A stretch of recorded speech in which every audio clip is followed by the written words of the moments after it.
So, welcome, business associates, colleagues and students of Fontys School of Communication in Eindhoven. Thank you very much for being here. This afternoon we'll focus on the inauguration of Mignon van Halderen as the lecturer or associate professor of thought leadership in a society of change at our School of Communication. I would like to introduce you to the Fontys School of Communication Eindhoven, the lectorate Thought Leadership in a Society of Change, and its lecturer, Mignon van Halderen. For some time now, I keep coming across these truths disguised as sound bites. These cliches are meant to tell us which direction our world is spinning so enthusiastically.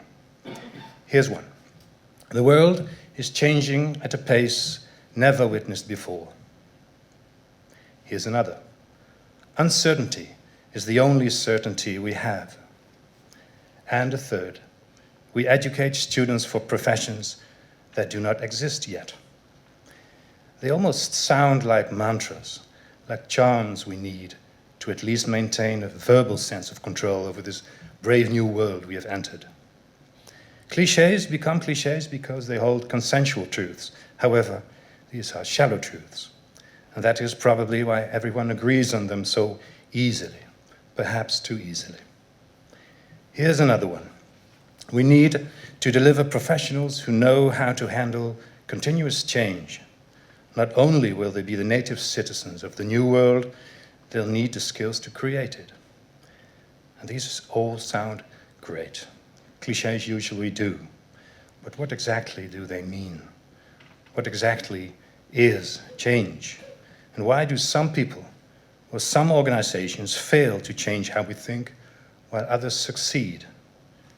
What type of magic makes us want to embrace new ideas and let go of old ones, to leave our fishing nets and follow a new truth? Centuries ago, we started out by preparing our students for a society of jobs. What are we teaching our students today? Who do they have to become to be of significance in a society of change? And who do we, educators, need to be? Questions. And there are more where these came from. Where do we find the answers? How do we go beyond the clichés? Well, this is where Mignon and the lectorate Thought Leadership in a Society of Change come in. This is a lectorate that will not take a cliché for an answer, one that will develop knowledge along lines of research that Mignon will explain later on. In the process, the lectorate will try to create a worldwide network of people in search of answers, answers that will help to give us a better understanding of the nature and impact of change. And this is the kind of knowledge we would like to share in our classrooms. Fontys School of Communication is striving to be a breeding ground for senior and junior professionals who can contribute to a society of change, a learning community where change is accepted, embraced, and applied. As part of the process of the transformational change we are experiencing as an organization, we are not yet sure what a learning community is exactly. We are still searching, defining and redefining ourselves. We have set out on an adventure. We have sailed out of the safe harbor, set out to discover a mythical new world we have heard everyone talking about. So far, it's been mainly rumors, hearsay, innuendo, and assumptions about this tempting place we collectively imagine and so confidently long for. But we need knowledge, we need to understand, to boldly go where all men seem to go, but where no man or woman has gone before. This may sound like a line from Star Trek. It is. I hope that what it mostly sounds like is the 21st century School of Communication. Adventure. Isn't that the fun part, the not knowing but desperately wanting to know part? Exactly how adventurous is a voyage of discovery that you know will end in a fully catered 5-star resort, where all your needs are safely met, wearing the kind of wristbands patients wear in hospitals. I like to think that we are the kind of learning community where we teach our students from a professional point of view that curiosity, imagination, and a Spock and Kirk kind of boldness is what is needed in the world today, and that our students teach us exactly the same thing in return. I like to think that we are the kind of learning community in which we encourage our students to come up with and share new ideas and novel points of view, and that they encourage us to do the same.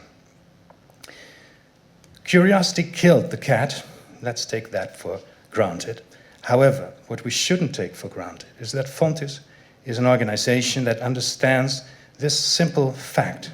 Adventure is our core business. And I'm grateful for an executive board that supports this particular lectorate at this particular moment in time. And I am grateful for a lectorate that holds such great promise for the School of Communication Eindhoven and for the greater institution Fontys, of which we are a part. It is 2015. I believe we have a joint long-term ambition to contribute to a decade that once again may be called the Roaring Twenties. Over the last year, we have taken the first steps to join forces between the Fontys School of Communication and the lectorate, and this has proven to be a great match for colleagues as well as students. I have come to know Mignon as a committed and imaginative professional, one you would very much like to have join you in your quest to understand this footloose world, how it works, and how we as educators should act accordingly. She must have been the kind of child that asked questions all the time, never stopped doing so as an adult, and then made a profession out of finding the answers. The lectorate thought leadership in a society of change, the people who will work for and with it from all over the world, will go beyond the cliches. It will dig deeper, beyond the shallow truths. It will help the Fontys School of Communication Eindhoven define its purpose. We may not be entirely sure what a learning community is, but we do know the lectorate is part of it. Thank you.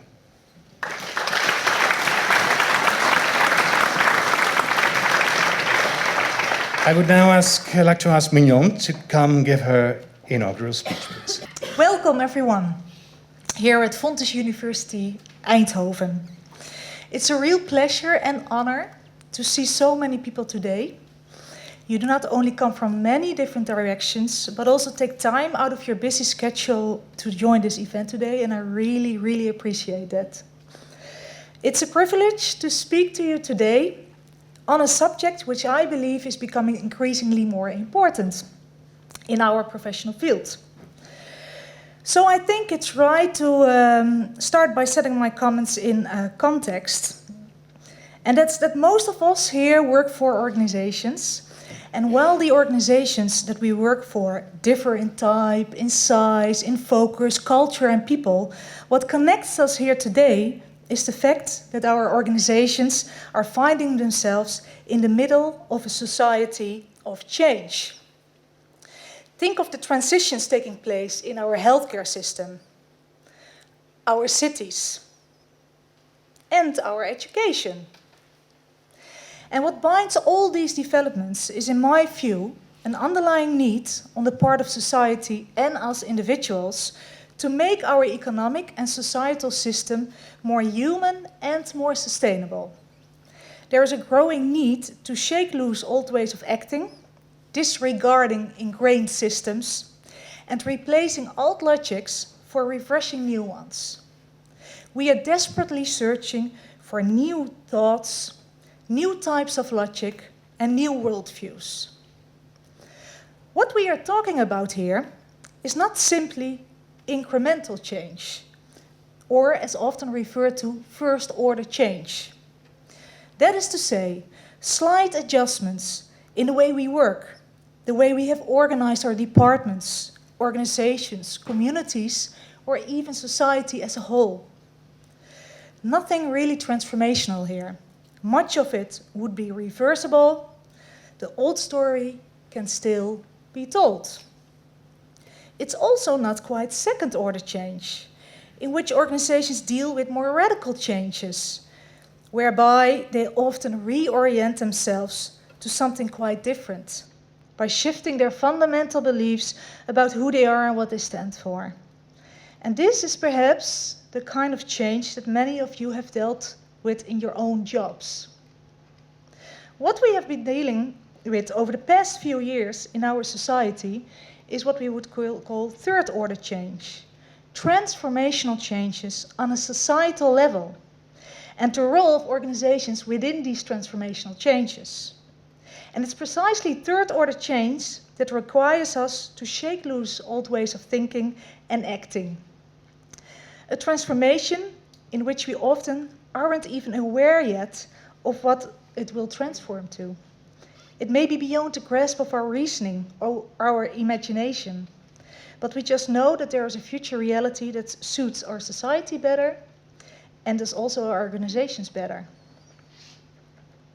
As the Dutch designer and innovator Daan Roosegade describes it, we are searching for a new system, but we don't know yet what it looks like. But that doesn't matter. This is in fact characterizing the new thinking. We search, we experiment. We know, for instance, that our world population will rise and that increasingly more people will be living in cities in 2050. But we cannot yet concretely define what our cities will look like in order to ensure that all these urban citizens have safe, healthy, and comfortable lives.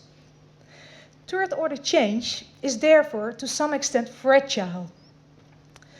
The process is vulnerable, uncertain and full of questions. It requires new learning and new stories that have to be told. It is disorienting in its process. But at the same time, it reveals when new realities start to take shape.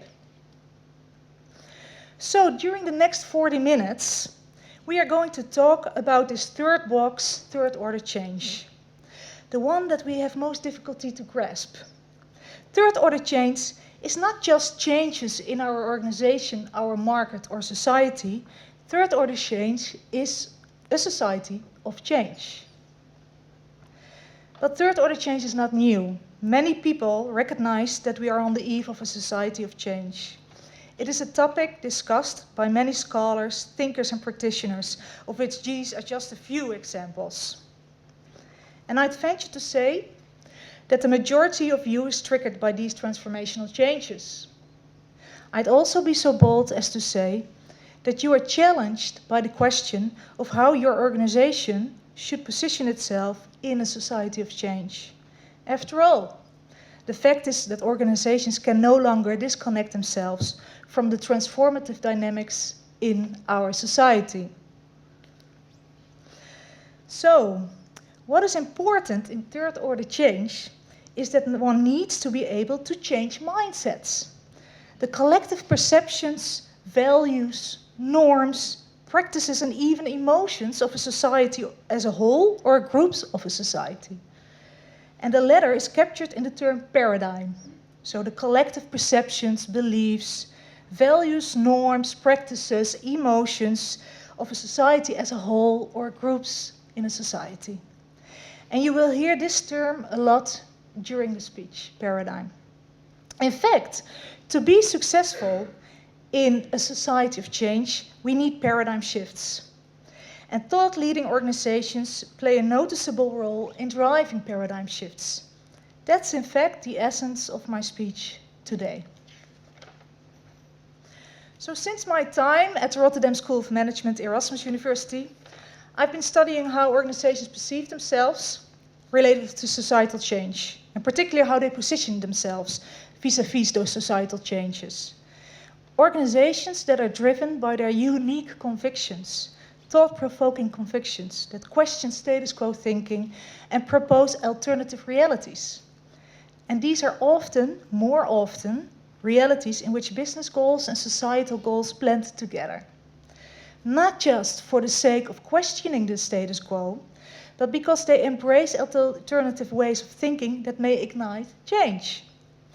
Organizations that dare to express novel viewpoints, and by doing so, and I quote the author Denise Bourgeault here, galvanize others to think new thoughts, modify the way they have always done things, and embark on new behaviors, new paths, and new actions to transform the world. So it's by their virtue of their ability to translate their novel points of view into real behavior that they are called thought leaders in a society of change. So that's where the term is coming from. So, you may think of such organizations to be rare. We might find them so uncommon to disregard them as not being part of our own reality. But that's not the point. The point is that we can learn from their unique way of doing things. It's by looking at the extreme that we can get inspired to stimulate new ways of thinking and doing, serving our future reality. So what characterizes such companies? What does their positioning look like? How do these companies break away from old, established types of logic and mindsets and spur new ways of thinking? More to the point, how do they visibly contribute to new worldviews, to new paradigm? And many of us recognize the increasing role of organizations in driving societal change, but the essential cognitive and communicative processes of breaking down old worldviews or paradigm and building up new ones, that has rarely been studied. And to better understand struggles in the process of paradigm shifts and how they play out for organizations, the Fontys lecturer Thought Leadership in a Society of Change and the affiliated research institute Dutch School of Thought examines how thought-leading organizations drive such paradigm shifts as a prerequisite for transformational change to take place in that respect. So that brings us to what I will discuss today. What I will first do, I will first elaborate on the role and difficulty of paradigm shifts in a society of change. And I will then connect these ideas to our blended vision on thought leadership. That is, I will explain thought leadership as both a positioning strategy and a strategy for driving paradigm shifts to contribute to change. And as part of this, I will elaborate, of course, on the, in my view, proper role of communication professionals. And with this point of view, I will outline the ambitions of the lectorate in the Dutch School of Thought. So the two most important things that you need to take away from paradigm shifts is that it needs to happen for third order change, and it's not easy to do. In fact, it's quite difficult. And I will explain to you why it is so difficult. A first reason for why it's difficult is that paradigms are shared. A paradigm doesn't reside in the mind of one individual. No, it's something that is shared by a community, a group of people, or a society as a whole. Think, for instance, of our Black Pete discussion in the Netherlands. The perceptions, the emotions, the traditions and actions that we have around Black Pete have long been a shared, undisputed paradigm in our society. So if you want to change mindsets, you have to mobilize many different people who all influence one another. Another aspect of paradigm is that it is compositive.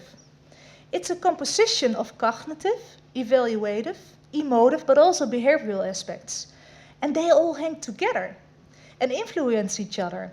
So it's not just a collection of perceptions about the world. No, it are perceptions tied to deep-seated emotions, ingrained through our practices and traditions, and therefore paradigms are sensitive, making it even more difficult to change. And also, we are often not aware of these perceptions and emotions, so they are also unconscious. And related to that, they are often taken for granted and therefore, for a long time, undisputed. And our current understanding of paradigm has been largely influenced by this man, Thomas Kuhn. He was a physicist and philosopher of science. And what makes his work so influential is his critical analysis on what paradigm in fact do with people and communities. And that's quite interesting. And I was telling you a little bit about that yet. But he mostly looked at paradigm in scientific communities. And the academic colleagues here will probably recognize this. Thomas Kuhn, what he was saying is scientific communities are not so much guided by objective research, but by their existing paradigm. And the current paradigm is in fact seldom questioned. So new insights confirm the existing paradigm, and contradicting results are ignored or regarded as irrelevant.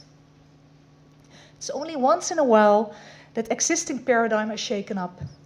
And when does that happen? When existing models do not offer well enough explanation, so you really have to change the paradigm, or if a new model shows new explanatory power, and then a paradigm shift may take place. And a classical example is the theory of Copernicus that replaced the paradigm that the sun moves around the earth.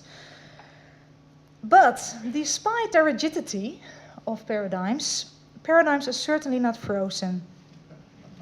For instance, all sorts of events such as technological innovations, social upheaval, financial crisis can question the status quo, raise awareness for new ways of thinking, change the intellectual climate of ideas, and as such enable the possibility of change.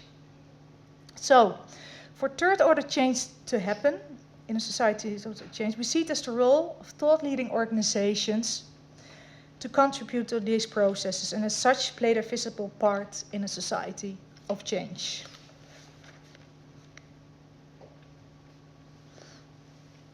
So I will connect these ideas that I was just telling you about more concretely to our blended vision on thought leadership. And to do so, I will first explain two existing logic on thought leadership, and you will both recognize them. The first logic is what I call thought leadership with a strategic focus. And you see that this way of thinking comes from the 1970s. And it was when consulting firms like, for instance, McKinsey & Company or the Boston Consulting Group started to embrace their ways of raising their profile and setting themselves apart from their competitors. And they did so by showcasing their intellectual capacities in order to be seen by their clients as the trusted voice and the preferred intellectual partner on problems that mattered to their clients.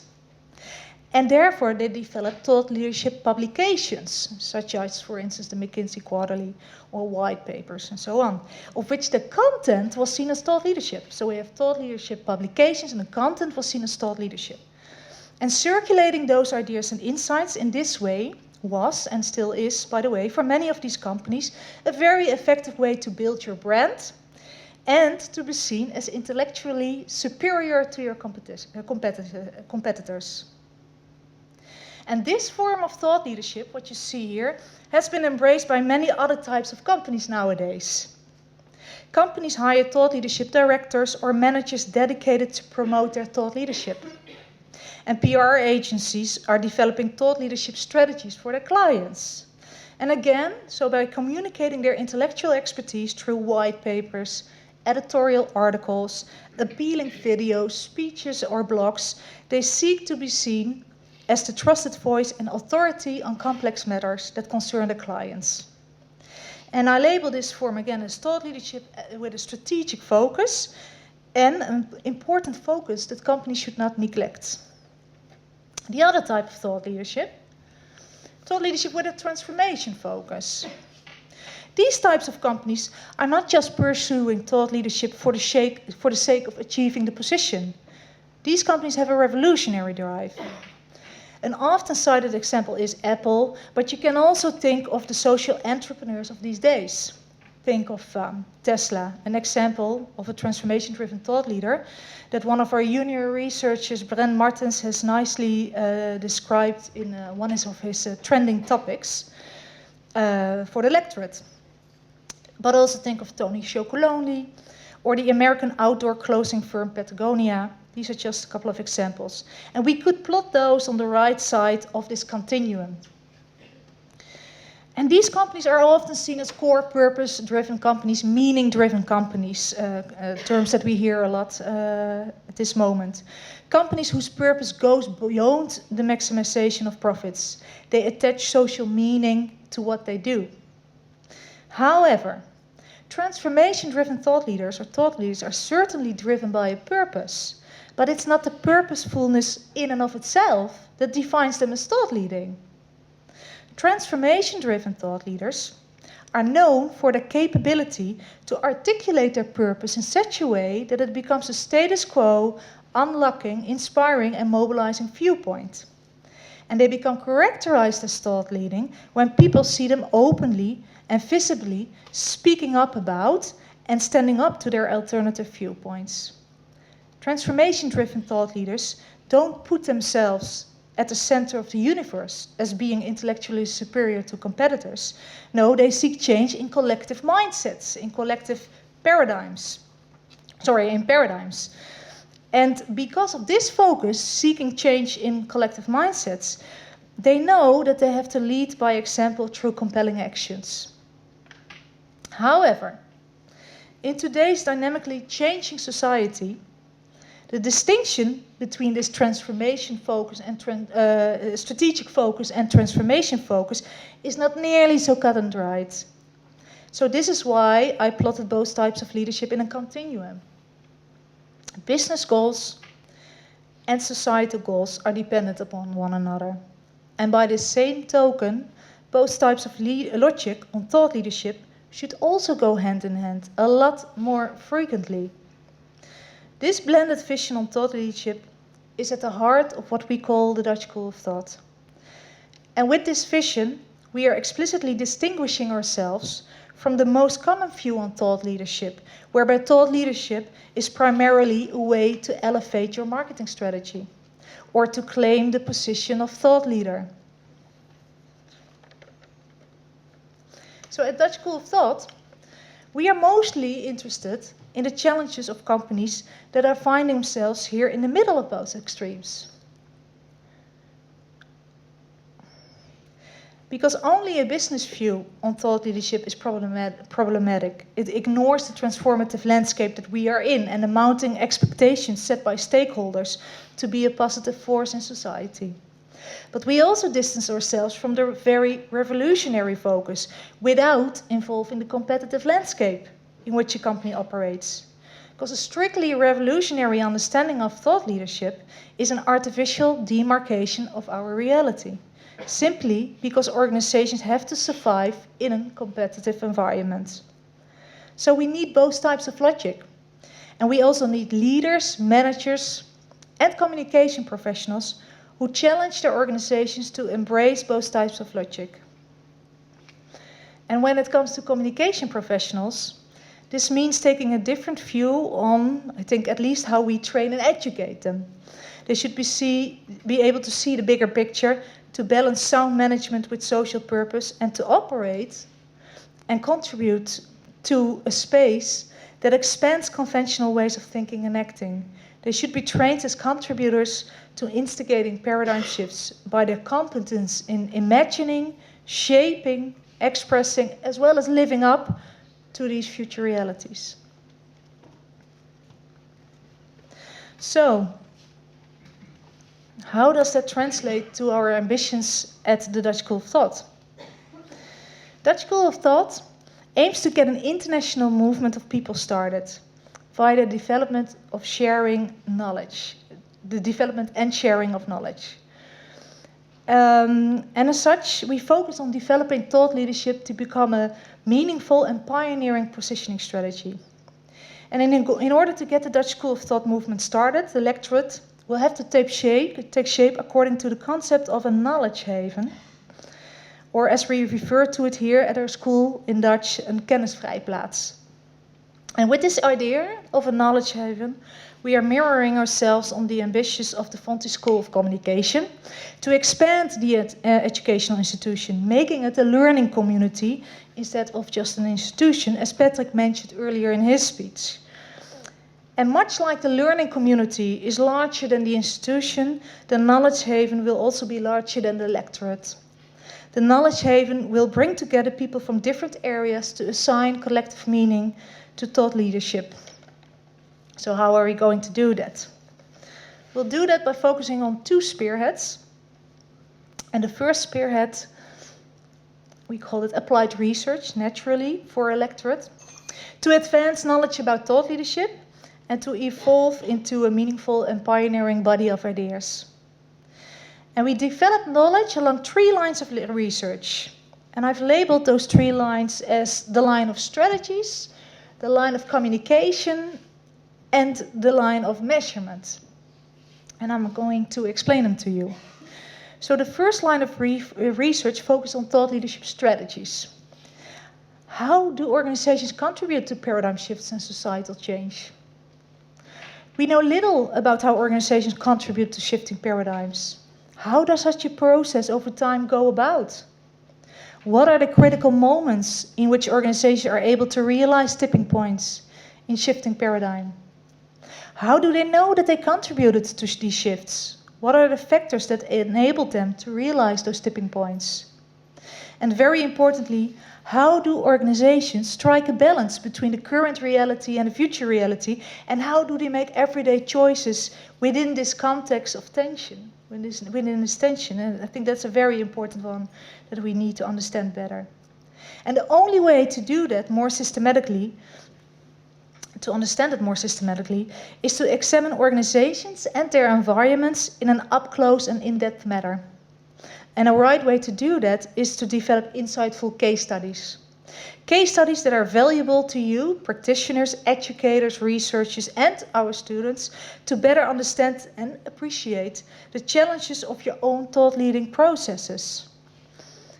And it's very nice to say, I was pleased to say, that we have just agreed upon a knowledge partnership with the municipality of Bergen-Eik, who's here as well, and the international accounting firm BDO. And together with them, we're going to develop a case study to better understand how paradigm shifts are taking place in the healthcare sector and how various parties play a role in that. So the second line of research, communication. How do novel points of view trigger paradigm shifts among certain groups of people? So, in order to equip leaders and communication professionals with better ways to express their points of view, we should focus more on trying to understand how novel points of view are shaped and how they impact paradigm shifts. And as communication specialists, we often have a strong expertise-driven intuition on what seems to work and what doesn't, but we generally miss a systematic understanding of the real impact of the types of communication that we use, nor are we able to explain why certain forms of communication have the impact they have. And I think that's an important gap in our practitioner expertise. So, in order for communication specialists, and here we go again, to imagine, shape, and express new realities and live up to them, we need to have a better understanding of the working mechanisms and the impact of novel points of views and shifting paradigm. And in the book, Shifting Paradigm, that you will receive after this event, I offer a framework to further study this. And at the lectorate, we aim to study all this, the influence of novel points of view, through experiments, surveys, but also through content analysis. And one example is, for instance, my senior researchers Marieke Wenneker and Chris Ooms, who are here as well. They are currently busy with a content analysis on the discourse taking place on the Black Pete discussion here in the Netherlands. And it's a unique opportunity to study paradigm shifts, because it's actually happening at the moment. So our question is, what are the viewpoints, as well as the verbal and visual forms of language, that play an influential role in shifting paradigms? So we look at the verbal language, but also the visual language, the storylines that we see, and so on. And see what kind of impact does it have on changing worldviews in the Netherlands. However, the use of evocative language is just one side of the coin. The other side has to do with generating trustworthy behavior. And as communication professionals, we all know that very well. Companies must demonstrate that they are acting in line with their novel points of view. And this means that companies need to work on substantive behavior that makes the future reality to be concrete in a step-by-step fashion. Organizational actions that back up the novel point of view are therefore critical. And we cannot overlook them when studying how organizations can gain stakeholders' understanding, acceptance, and support for new realities or new worldviews. So that's what we will be studying in this second line. So, and then the third line, a very important one, I think, measurement. How to measure thought leadership impact. And there's a couple of things that I really want to say here. If we are to embrace thought leadership as both a positioning strategy and a transformational strategy, then we must also develop measurement systems that integrate those two approaches.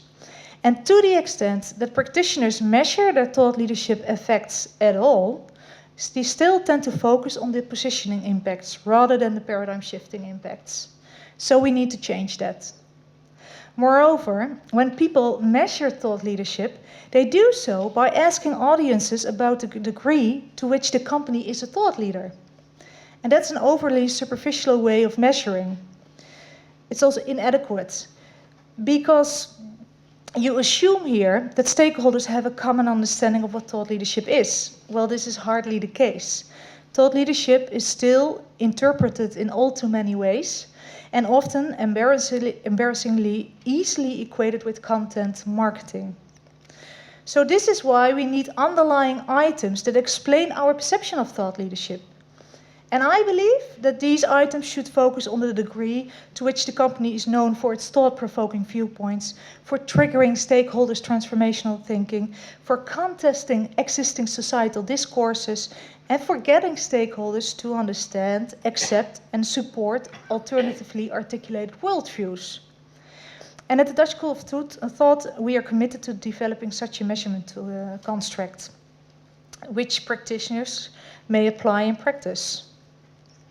So that's our first spearhead, research. Then our second spearhead, sharing and engaging, also a very natural activity for a lectorate. Share and engage. And a few examples of how we are going to do that. First, with our colleagues, Fontys colleagues. Fontys colleagues can join the lectorate in the form of a research position, but also engage in less formal ways, such as writing blogs, linking their education to the lectorate, attending or contributing to our seminars, and so on. And I am very grateful of the many forms of interaction I've had with my colleagues so far, and I hope many more will come. And while it's not always possible to incorporate all ideas, I'm always really pleasantly surprised about their enthusiastic inputs, their open-mindedness and encouragement. So thank you there. In a team of very motivated colleagues, we offer the minor module Thought Leadership. Great way to engage students, and many of those students are here now. It's a minor module for students in their third year, a very intense 4-week program. And the aim of this minor module is to educate students as communication professionals who can support organizations in their thought leadership strategies. And the course very clearly blends theory with practice, and companies and communication professionals in the field share their thought leadership experiences through guest lectures, and many of our guest lecturers are here today. Trending topics. I find that a very interesting one. Trending topics are essays that our students write in which they offer very refreshing viewpoints on up-to-date subjects in the field of communication. And all students do that in their third and fourth year. And students who show outstanding trending topics with a focus on thought leadership can work with the lecturer to push their work to a higher level and to prepare it for potential publication. It's a very interesting process. Excellent students with a strong interest in thought leadership and also with an interest in applied research, of course, they can join the Dutch School of Thought as junior researchers. So they contribute to research and become the co-authors of publications and can also simultaneously incorporate this in the school project, but also in their own advice works, because many of our students have their own advice companies early on.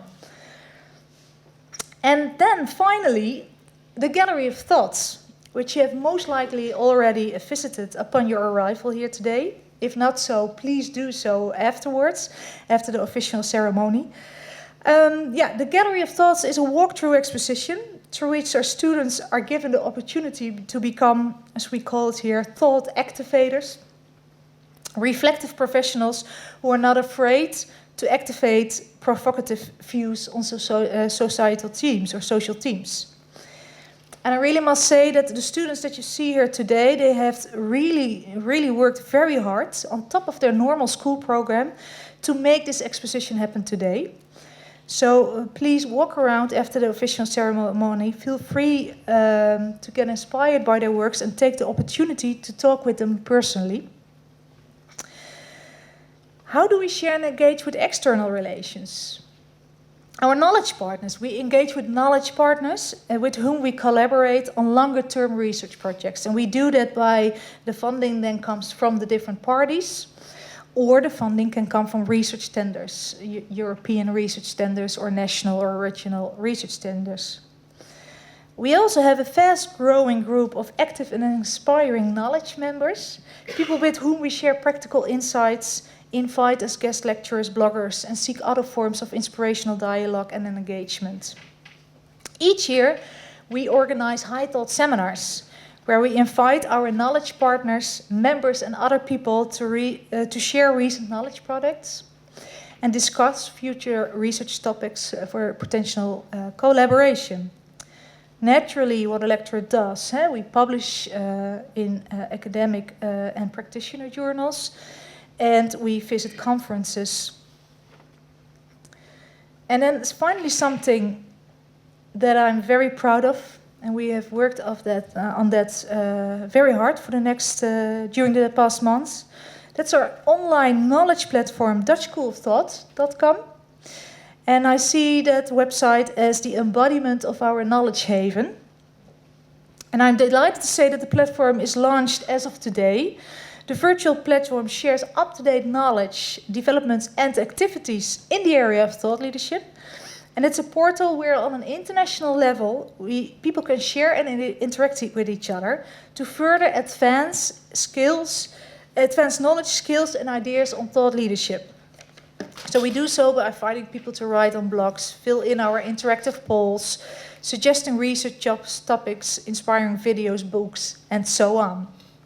So have a look afterwards at the Dutch School of Thought, and we're trying to make it as interactive as possible for you. And the next weeks, we'll keep on working on developing the website more and more with interesting knowledge. So, conclusions. We have set the ambitions for the lectorate and Dutch School of Thought high. The ideas that I introduced are certainly not yet crystal clear and require more research to put flesh to their bones. I realize that we have still a lot of work to do to achieve our goals. And in order to achieve them, we need commitment. Commitment, of course, in terms of belief and spirit and outstanding research and education, but also very practically in terms of budget and other resources. And I'm very pleased that the Fontys School of Communication sees so much potential in the ideas behind thought leadership. And I'm honored that the Dutch School of Thought has given me the opportunity to give shape to all of this and to set it up. I hope that for so far I have been able to inspire you and trigger your thinking about thought leadership. And most of all, I sincerely hope that I'm mobilizing some of you to connect with us and discuss future collaborations. Since the start of the lectorate in September 2014, a year ago, I've worked with many people who have made the launch of the lectorate and the Dutch School of Thought possible. So, a word of thanks to some people. I want to start with my colleague, Berlie Walraven. Where are you? There's Berlie. Before I was even applying for the position as lector, Berlie, you already had the vision here at Fontys School of Communication to set up a lectorate dedicated to thought leadership. Berlie, I admire your vision and your outlook, your perseverance, your pragmatic way of working, your can-do mentality, and especially your habit of not shying away from difficult or uncomfortable issues. And your role as Director of Business Operations at the Dutch School of Thought really suits you. I also particularly want to thank Patrick Eckringa, Director of Fontys School of Communication. Patrick, your belief and continuous support for our plans have been tremendously important to me, as you know. I'm appreciative of your continuing support and at the same time always down-to-earth management advice. I've come to know you as a truly pleasant supervisor, but also colleague to work with, and I hope many more years will come. I would like to thank the executive board of Fontys University of Applied Sciences, Jan Welmers and his colleagues, for my appointment as lecturer and for the trust they have placed in our school and me to take this lectorate in the Dutch School of Thought happen. Then many thanks go also to strategic advisor and emeritus lecturer Jurianne Oswald. Jurianne, many of your ideas for the Dutch School of Thought were influenced, of our ideas, for the Dutch School of Thought were influenced by your mind and spirit. And your creative mind is really unique. You connect the dots where nobody else could have done it that way. And nobody else could have generated concepts like you do. And I also hope many more fruitful years will come. I want to thank my dear colleagues here at the Fontys University of Applied Sciences School of Communication. A special thanks goes to the team of lecturers of the Thought Leadership minor module, as well as our great support team, and in particular Wendy. Where is Wendy? I don't see. Oh, there's Wendy. She has worked very hard to make this happen, together with Yvonne Lemme van Kemnade. Yeah, and Patty Nillissen. So thank you so much for a great support team. I also want to thank Studio van Laar. Studio van Laar, Jan-Pieter van Laar. Where is Jan-Pieter? There he is. And he's the designer of all what you see here.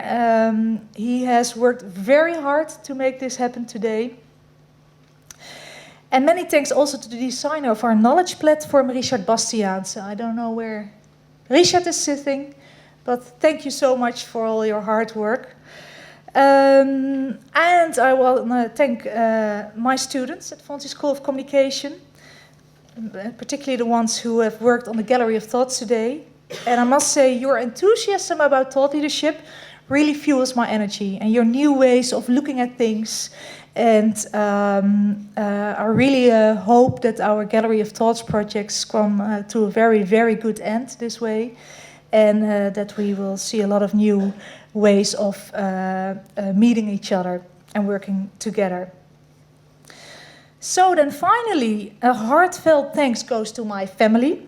Special honors go to my parents and my parents-in-law, who give us the unconditional support we need in juggling career and a family with young children. And it's largely thanks to you that we can fly. And to close, my gratitude and deep respect goes to my partner, my life partner, Stefan, who is the real model of new ways of thinking and embarking on unusual paths. Stefan, together with our precious children, I look forward to how we will again find new ways of living and working, incorporating our values as people and a family. Thank you all very much.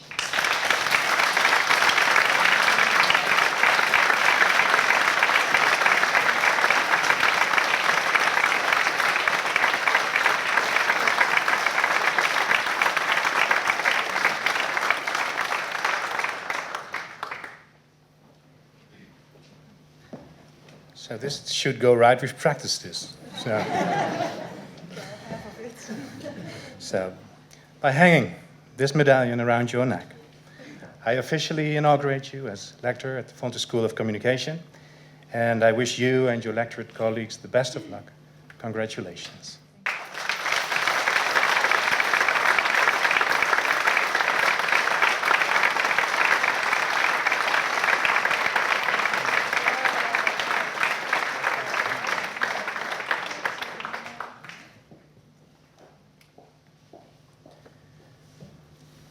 So finally, I would like to take this opportunity to thank you all for coming here today.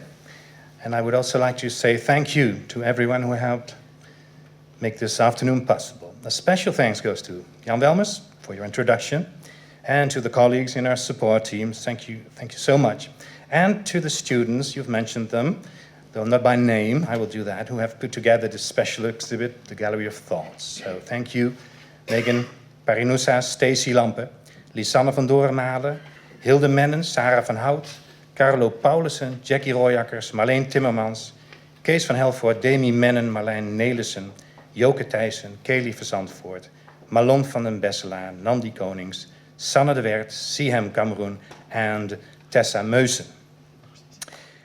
Yes, please do.